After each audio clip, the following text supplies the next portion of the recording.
kɔnɔ Mali kɔ kan an ka foli ani tanuni bɛ aw ye ka sanga ni aw sɔgɔlen an ka bɔlɔlɔ siraw la fɛn min bɛ tali kɛ Energy FM na fo ka taa se malizine.com ma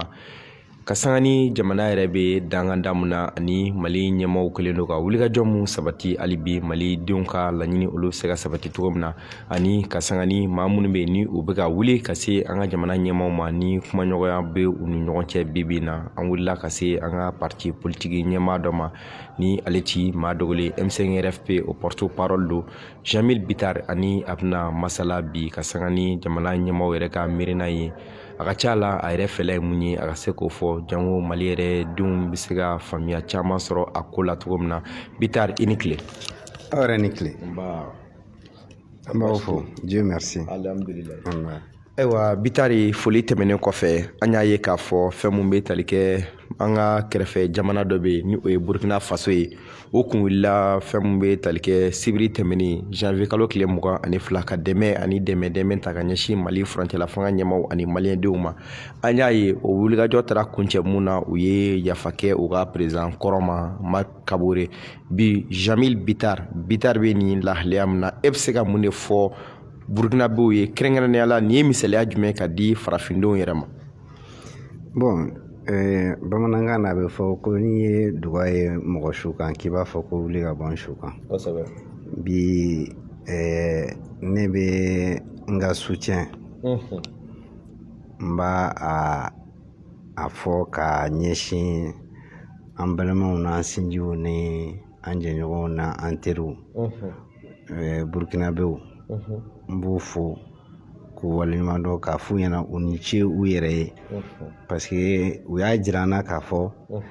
an bɛɛ ye jamana kelen de an bɛɛ bɔra mɔgɔ kelenw de la donc farafinna kelenya u y'o jira maintenant k'a fɔ ko fanga yɛlɛma min kɛra bon moi je pense que fiɲɛ min wulilen filɛ nin ye ani ɲamanɲaman caman bɛ taa ni ɲɔgɔn ye dɛ. Fiɲɛ dɔ de wulila quoi. Fiɲɛ de wulila parce que an bɛ se k'a fɔ ko décolonisation de l'Afrique o de daminɛna sisan an bɛ bɔla tubabuw ka jɔnya juru la parce que an y'a faamuya farafinna y'a faamuya k'a fɔ ko a fɔra ko colonisation banna mais colonisation in seginna ka na ni nanzarakan yɛrɛ la a bɛ fɔ ko néocolonialisme donc a kɛra sababu ye u y'a jira n na k'a fɔ ko démocratie bon démocratie olu ka faamuyali cogo la anw mira ko mara yɛlɛma cogo de don mara kɛcogo de don mais an y'a faamuya k'a fɔ ko nin kun ye fɛɛrɛ dɔw y'u bolo mun bɛna kɛ sababu ye ka an don jɔnya juru la donc vraiment bravo au peuple burkinabé bon ni ala ka jɛ ye an y'a fɔ mɔgɔ o mɔgɔ bɛ nin janfa in kɔnɔ a bɛ taa ni ye o. A y'a kuma fɔ an y'a ye mun kelen filɛ nin ye Faransi président Emmanuel Macron a ye a sen don a ko la a ko ale ma jɛn ni bi a ma jɛn ni a ye sini nka ko a ka laɲini mun ye o de ye Marc Kabore hali bi a ka kɛnɛya ko ani a bɛ yɔrɔ min na a bɛ se ka ɲɛfɔli kɛ o ko la cogo min na. Bon Macron a k'i bama Faransi kungo la ni n ko a k'i bama Faransi kungo la a n'a kɔrɔ bɛ ɲɔgɔn na Macron ni a ka ministre de la défense Florence a n'a ka ministre des affaires étrangères Jean-Yves Le Drian u ka politikiw échoué la donc ni échoué la c'est comme mɔgɔ min ne a bɛna to ji la baji la donc a mana fɛn o fɛn minɛ a n'o bɛ jigin ni ɲɔgɔn ye donc a y'i balan a kɛlen bɛ ka t'i balan CEDEAO mɔgɔw la cogo min na nin ye a n'olu bɛɛ de bɛ jigin ɲɔgɔn fɛ donc n bɛ min fɔ nin ye yanni a ka jɔrɛ a ka jɔrɛ a yɛrɛ la fɔlɔ parce que taalen ɲɛfɛ an bɛna ye o parce que faransɛw fana an bɛ taa fɔ ko min kɛra anw fɛ yan ko ɲɔgɔnna b'u k'u fɛ yen mais ale bɔda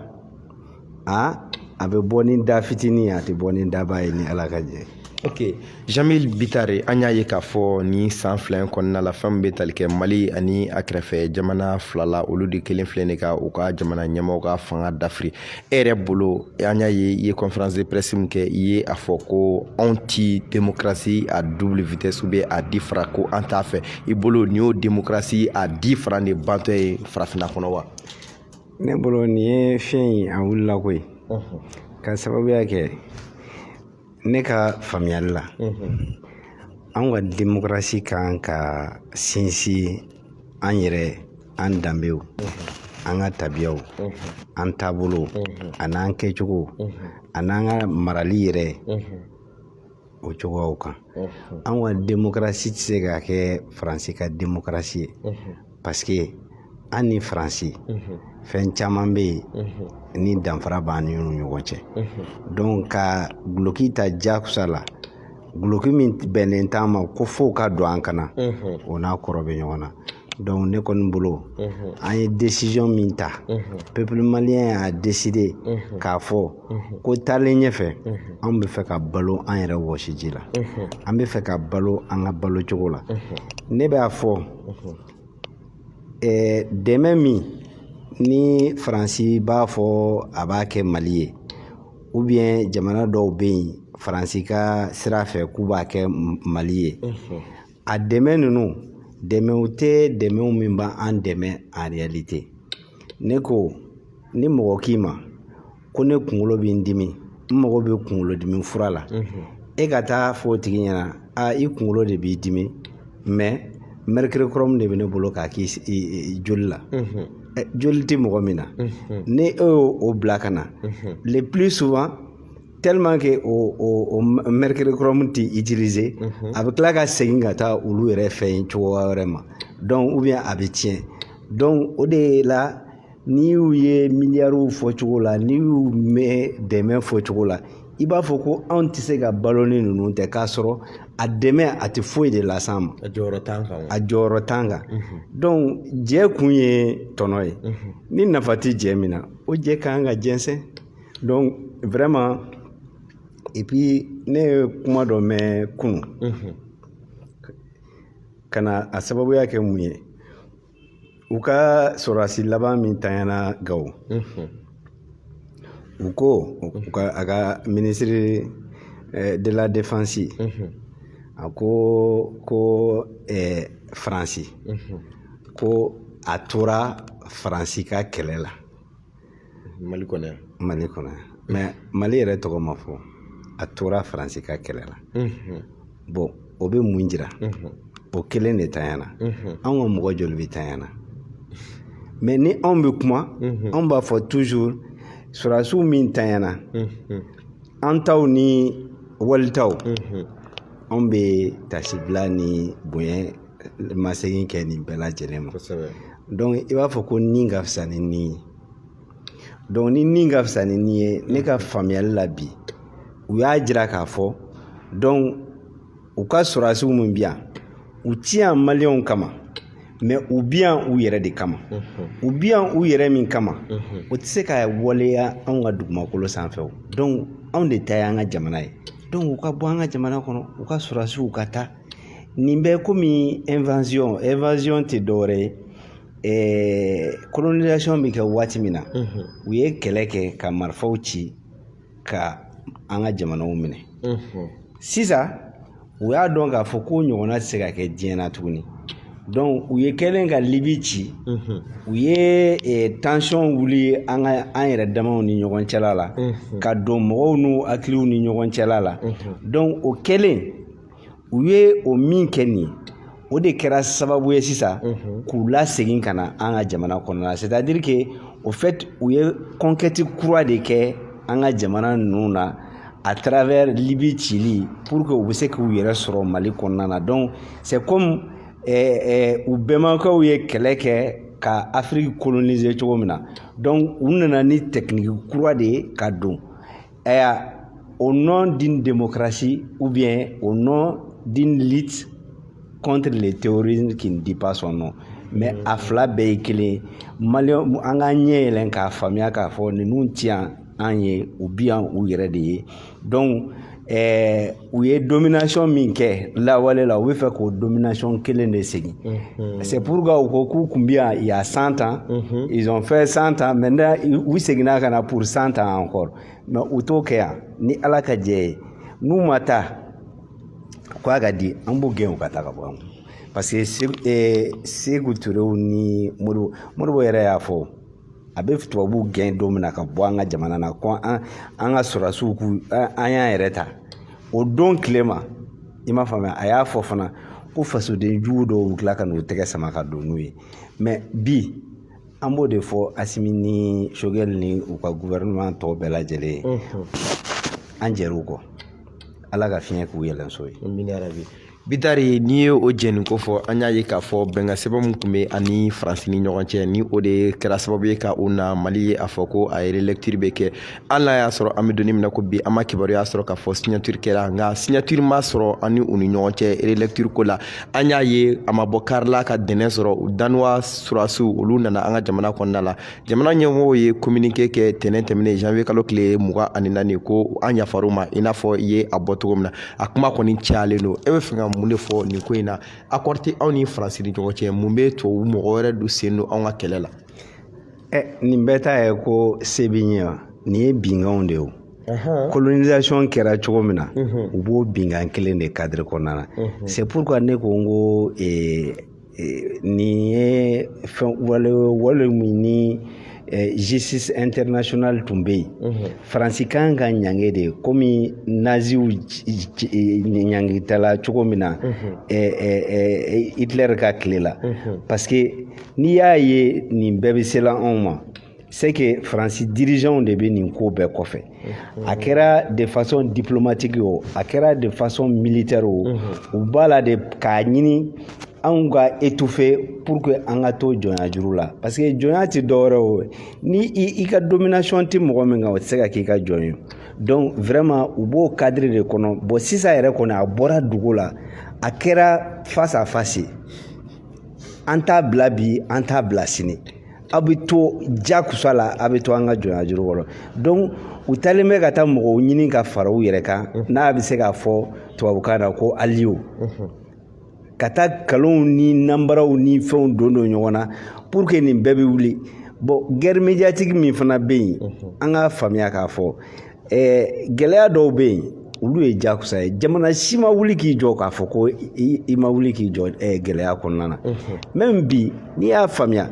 100 ans aw bɛ jamana in kan aw ma se ka min ɲɛnabɔ kalo damadamanin kɔnɔna na résultats min bɛ kɛla sisan bɛɛ lajɛlen ɲɛ b'a la hali mɔgɔw min bɛ taa marifa bila dɔw ta ye siranya ye o ye tiɲɛ ye mais dɔw ta ye k'a fɔ u y'a faamuya k'a fɔ ko Faransi de b'an bilala ɲɔgɔn na donc Faransi b'an bilala ɲɔgɔn na a bɛ fɔ mun ma rebelle dɔw yɛrɛ m'a fɔ k'a fɔ k'u ye promesse ni fɛn dɔw ta ko u ma se k'a waleya a ma fɔ bɛɛ m'a mɛn wa donc hali a bɛ u yɛrɛ b'a fɔ mun ma k'u ye terroriste ye olu bɛ marifa sɔrɔ yɔrɔ jumɛn a bɛɛ y'olu de ye donc bi mɔgɔw ye faamuyali sɔrɔ a la hali bamantiw caman bɛ yen ne b'a dɔn caman ye faamuyali sɔrɔ k'a fɔ ko u bɛ kɛlɛ min na ko olu ka kɛlɛ tɛ jamana ka kɛlɛ tɛ mais Faransi ka kɛlɛ de don pour que u bɛ se ka maintenir cogo min na bon ninnu ye a bɛ fɔ ninnu ma tubabukan ɲuman na traîtrisme de don quoi i b'a faamuya donc moi je veux vraiment dire aux gens an ka to an ka ligne de conduite kan autorité le langage de la vérité o de bɛ laban o de ye ligne de conduite ye maliyɛnw ka informer à temps qu'on ait les vraies informations. Ayiwa Bitar accord de défense Mali ni Faransi ni ɲɔgɔn cɛ a ye lecture bɛ sen i bɛ se ka mun de fɔ maliyɛn dɔw ɲ'a ko la an t'u fɛ bi an t'u fɛ sini ni mɔgɔ o mɔgɔ n'i bɛ fɛ i ka i n'an ka baara kɛ an bɛ sigi ka kuma de façon gagnant dogona t'a la c'est-à-dire que kɔmɔtɔn tɛ tuguni ko k'a bɛ a bɛ dabiri ɲɔgɔn da la donc les intérêts du Mali parce que tous les États ont des intérêts an ka intérêt ye min ye an b'o défend olu fana ka intérêt ye min ye n'an bɛnna na salam n'an ma bɛn na salam de toute façon jamana ye jamana de ye quoi il faut que mɔgɔw k'o de faamuya et puis ce serait aux conditions du Mali sɔrɔdasiw min a fɔra u ka segin nin ye n'u ka état bɛ fɛ u kana Mali la u kana u ni an ka autorités ka kuma n'an ka autorités n'u minalen nin ye n'u mago ɲɛ b'an ye n'u bɛ se ka fɛn apporter an ma salam mais n'u tɛ se ka fɛn apporter an ma c'est pas la peine. A fɔra ko Barkhane bɛ 2 millions d'euros utilisés par jour mais aux 2 millions d'euros a tɛ di maliyɛnw ma nka bɛ d'u yɛrɛ de ma donc vraiment nous on n'a pas besoin an mago t'o aide ɲɔgɔnnaw la quoi an mago bɛ min na dɔrɔn an ka ɲɔgɔn faamuya. Bitare i ka kɔrɔfɔ dɔ senfɛ ok Badara. ok an y'a ye nka a kuma dɔ bɛ sen na ko Macron ko kuma in yɛrɛ k'ale bɛna a dabila ani Assimi cɛ ko k'a da kan ko Assimi tɛ président légitime k'a ma élu ko k'a sigi yalima e bɛ se ka mun fɔ o la k'a kɔrɔ ko yɛrɛ k'a b'a kɔnɔ yɛrɛ k'a ma da ye tuguni ani Assimi yɛrɛ ka nin kuma in kɛ tuguni quoi est ce que ni Faransi gɛnna bi est ce que Faransi yɛrɛ bɛna sɔn ka taa a laban bɛ sɔn k'a fɔ ko est ce que Assimi Goïta yɛrɛ ye président légitime ye wa. A y'o fɔ ka tɛmɛ o mais i y'a dɔn ale tɛna t'i sigi kuluba kɔnɔ. o kɔni tɛ se ka kɛ. Macron bɛna t'i sigi kuluba. Ale est Mali président ya. Bon, on va présenter. Moi, j'ai dit aux gens, on a classique. On a des décisions ta k'a fɔ an ka autorité an bɛ fɛ a ka kɛ nin cogo la. Donc, n'an bɛ fɛ a ka kɛ nin cogo la,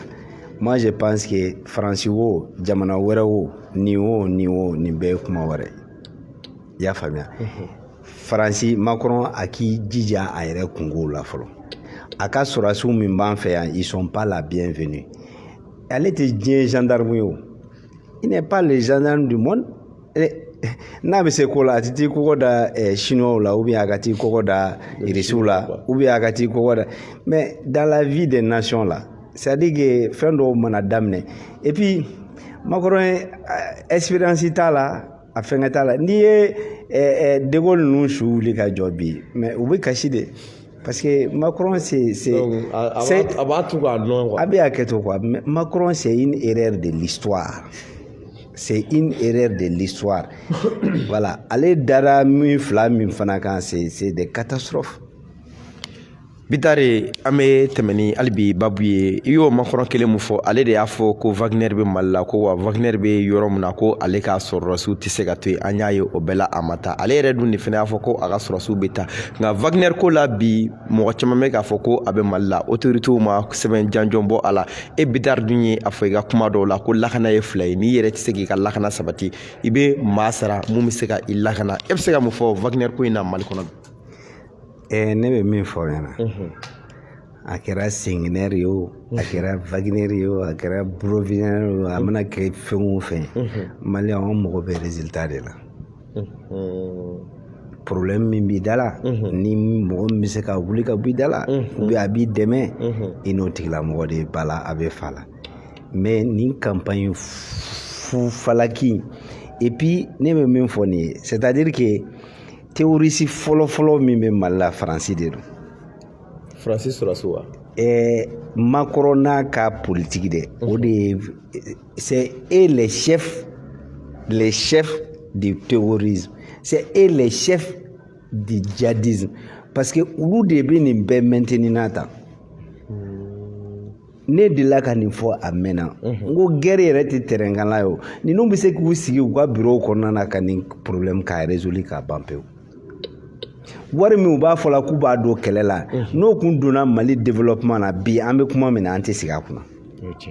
mais u bɛ mun de nɔfɛ ka jagula fɛnw ta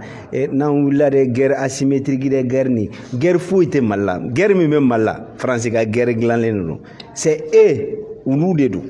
i y'a faamuya n kan tɛ population française ma dɛ parce que français caman bɛ yen bi minnu bɛ Mali soutenir an ka nin kɛlɛ kɔnɔna na i y'a faamuya Jean-Louis Mélenchon y'a fɔ c'est dans la dignité a bɛ kuma c'est un homme politique influent de la France population mɔgɔw yɛrɛ bɛ yen dɔw yɛrɛ bɛ bɔ sorti ni maliyɛnw bɛ bɔ ni africains bɛ bɔ u bɛ b'u nɔfɛ an tɛ se k'a fɔ peuple français mais on parle de ces dirigeants français là qui sont sans pitié c'est-à-dire que u ka sira tɛ an ka jamanaw la quoi c'est-à-dire u m'an filɛ foyi u mago b'u ka intérêt dɔrɔn de u ɲɛ bɛ u ka intérêt la an ka dugu jukɔrɔfɛnw min bɛ yen u bɛ fɛ plus tard k'u bolo de da olu sanfɛ ka anw to jɔnya juru la vraiment moi je pense que an bɔra nin kɔnɔ. Bitare an ka wuli ka an jɔ I ye mun fɔ an bɔra jɔnya juru kɔnɔna la Bitare o bɛ tɛmɛ sira di an ma ka taga ni an ye an ka frontière fanga mɔnɔbɔli la Assise nationale de refondation du Mali e yɛrɛ Bitare tun bɛ a kɛnɛ kan I ye a baara caman kɛ I ye laɲini caman fɔ nka an y'a ye k'a fɔ transition mɔgɔw u tun ye chronogramme bɔ o ye k'a fɔ nin baara ninnu minnu fɔra bakuruba la olu bɛ se ka mun kɛ a la o bɛ tali kɛ san 5 la nka an y'a ye k'a fɔ bi a ko kɛra diɲɛ bɛɛ lajɛlen ka dakɔnɔ gɛsɛ sabula maaw bɛ fɛ bi k'a fɔ k'u bɛ Mali dɛmɛ u ka kɛlɛ la ka Mali dɛmɛ CEDEAO maaw ye binkanniwale mun ta an sɛgɛrɛ o de kɛra sababu ye an y'a ye k'a fɔ ONU olu ye u ka délai dɔw fɔ Algérie olu ye